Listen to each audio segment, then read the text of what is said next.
عظمت جرأت و ہمت کا ہے اظہار، سیدھی بات روایات صحافت کا علم بردار، سیدھی بات۔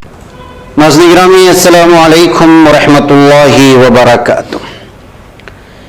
سیدھی بات کے تازہ ترین پرائم ٹائم میں آپ لوگوں کا استقبال ہے۔ ناظرین گرامی، آج میں آپ لوگوں کے سامنے ہمارا سلسلہ وار پرائم ٹائم میں جو خصوصی موضوعات پر سلسلہ چل رہا ہے اسی کی کڑی کے طور پر ایک اہم موضوع پر گفتگو کرنے جا رہا ہوں، اور یہ بڑا دلچسپ موضوع بھی ہے اور آپ کے دلوں کو بھی چھو لینے والا ہے۔ وہ موضوع ہے خانہ کعبہ کی توسیع جس انداز میں ہے، اس کا جو پلان تیار کیا گیا، اس کا جو پروجیکٹ تیار کیا گیا، اس کے اہم ترین انجینئر وہ آرکیٹیکٹ کون تھے، ان کی کچھ تفصیلات حالیہ مطالعے کے دوران سامنے آئی تو سوچا کہ ان کے حوالے سے آپ لوگوں کے سامنے اس کی تفصیلات رکھوں۔ تفصیلات میں جانے سے پہلے آپ لوگوں سے وہی جو ہمیشہ سے درخواست ہوتی ہے اس پر آپ لوگ توجہ کریں، ادارے کو مضبوط کریں، جوڑیں، یہ آپ کا ادارہ ہے۔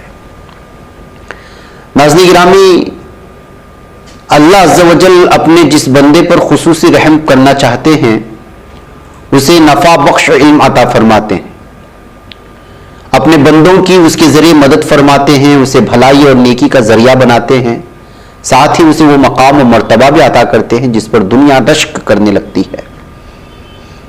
اردو دنیا کے حوالے سے یہ تفصیلات میں آپ کے سامنے پیش کرتے ہوئے کہ آج ہم عالم اسلامی کے اسی شخصیت سے آپ کو واقف کرا رہے ہیں، اگرچہ وہ شخصیت اس دار فانی سے کوچ کر گئی لیکن تاریخ میں اپنا نام درج کر گئی، اور جب جب بھی حرمین شریفین مسجد الحرام اور مسجد نبوی صلی اللہ علیہ وسلم کے توسیعی پروجیکٹ کا ذکر آئے گا اس عظیم شخصیت کا ذکر ضرور ہوگا۔ ہم بات کر رہے ہیں مصری انجینئر و آرکیٹیکٹ ڈاکٹر محمد کمال اسماعیل کی، جنہیں اللہ نے حرمین شریفین کے توسیعی پروجیکٹس کا حصہ بنا کر حقیقت میں عظیم شخصیت بنا دیا۔ ڈاکٹر محمد کمال اسماعیل کو شاید اللہ نے اپنے گھر مسجد الحرام اور مسجد نبوی صلی اللہ علیہ وسلم کے توسیع پروجیکٹ کی نگرانی اور اسے پائے تکمیل تک پہنچانے کے لیے پیدا کیا تھا۔ مصر کی تاریخ میں ڈاکٹر محمد کمال اسماعیل کو کئی لحاظ سے پہلا مقام حاصل رہا۔ وہ مصر کی تاریخ میں ہائی اسکول سرٹیفکیٹ حاصل کرنے والے کم عمر طالب علم رہے، پہلے رائل اسکول آف انجینئرنگ میں داخلہ حاصل کرنے والے کم عمر طالب علم، اور اس کالج کے کم عمر ترین گریجویٹ ہونے کا بھی انہیں اعزاز حاصل ہوا۔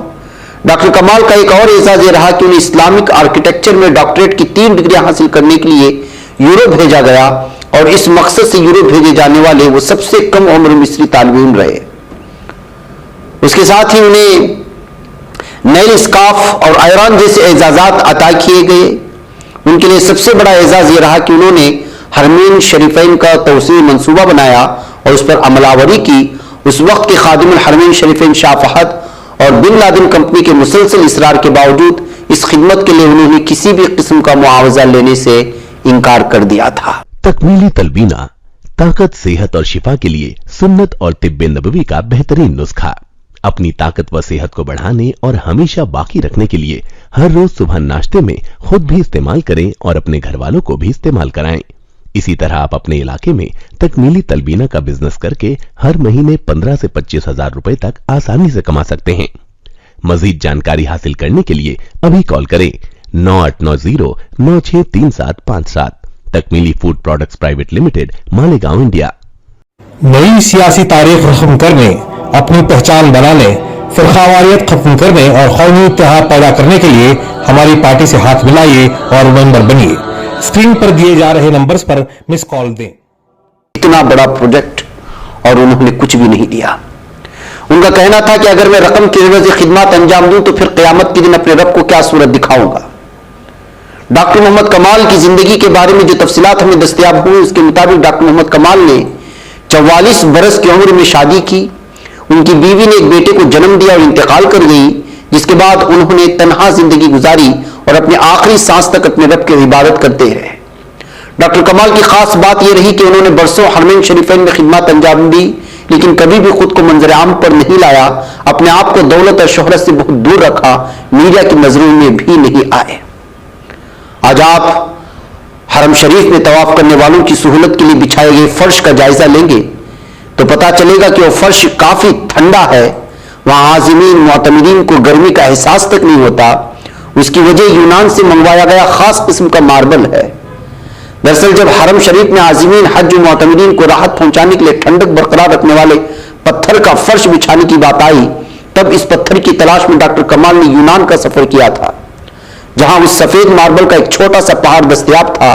چنانچہ انہوں نے اپنے دورے یونان کے موقع پر حرم شریف میں فرش بچھانے کی خاطر نصف پہاڑ کی خریدی کا معاہدہ کر لیا، یعنی کہ پورا آدھا کا آدھا پہاڑ خریدا گیا۔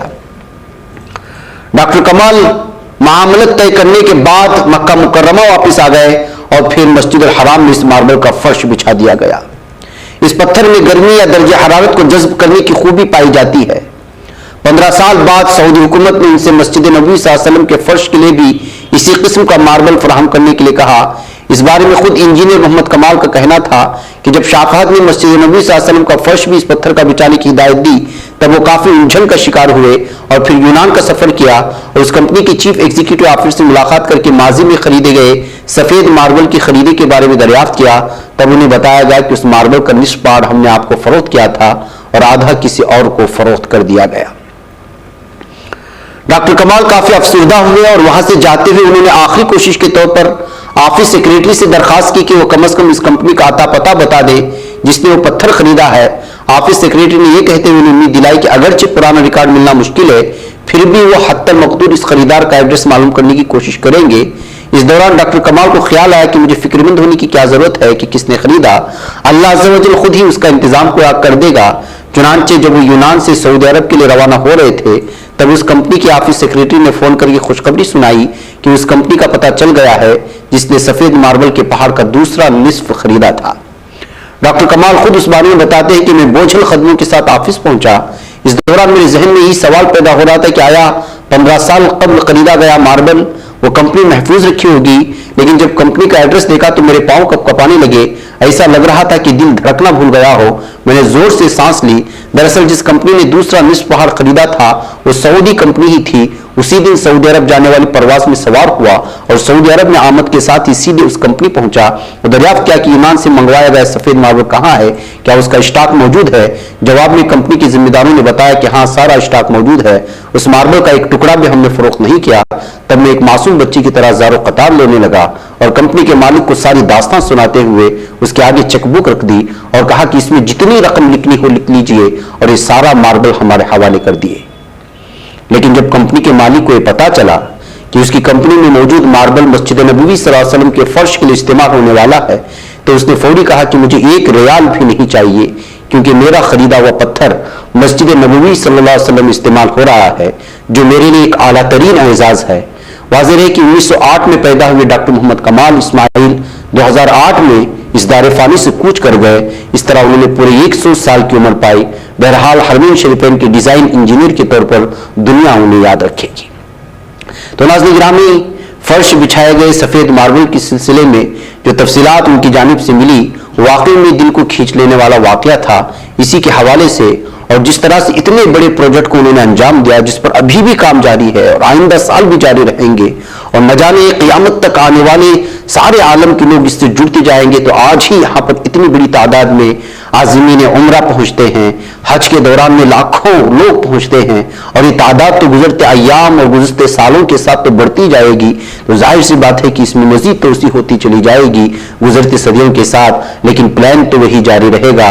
یہی وجہ ہے کہ جس طرح ڈاکٹر محمد کمال اسماعیل نے اپنے آپ کو بہت ہی زیادہ چھپا کر کے رکھا اور اتنا بڑا کارنامہ انجام دیا اور اس کے لیے 1 ریال بھی انہوں نے معاوضہ نہیں لیا، تو اس سے آپ اندازہ لگا سکتے ہیں کہ اللہ تعالیٰ کس طرح کے لوگوں سے کس قدر کا بڑا بڑا کام لیتا ہے۔ اور پھر وہ اس وقت کی وہاں پر اس سفید ماربل کا آدھا پہاڑ خرید لیا جانا، آدھا پہاڑ اس کمپنی کا خریدا جانا سعودی عرب سے ہی وابستہ ہو اور پھر انہی کے ہاتھوں سے اس کے خریدنے کے لیے بھیجا جانا اور پھر زار و قطار رونا کس بات کی جانب اشارہ کرتا ہے آپ خوب سمجھتے ہیں۔ ناظرین مجھے اجازت دیں، السلام علیکم ورحمۃ اللہ وبرکاتہ۔ بچ پاتا ہے کوئی صحافی کی نگاہوں سے ملاتا ہے یہ لوگوں کو محبت کی پناہوں سے، کرم اور درد مندی کا ہے ایک سنسار سیدھی بات، عزیمت جرأت و ہمت کا ہے اظہار سیدھی بات، عزیمت جرأت و ہمت کا ہے اظہار سیدھی بات۔ یہ چینل حق نگر بن کر کچل دیتا ہے فتنوں کو،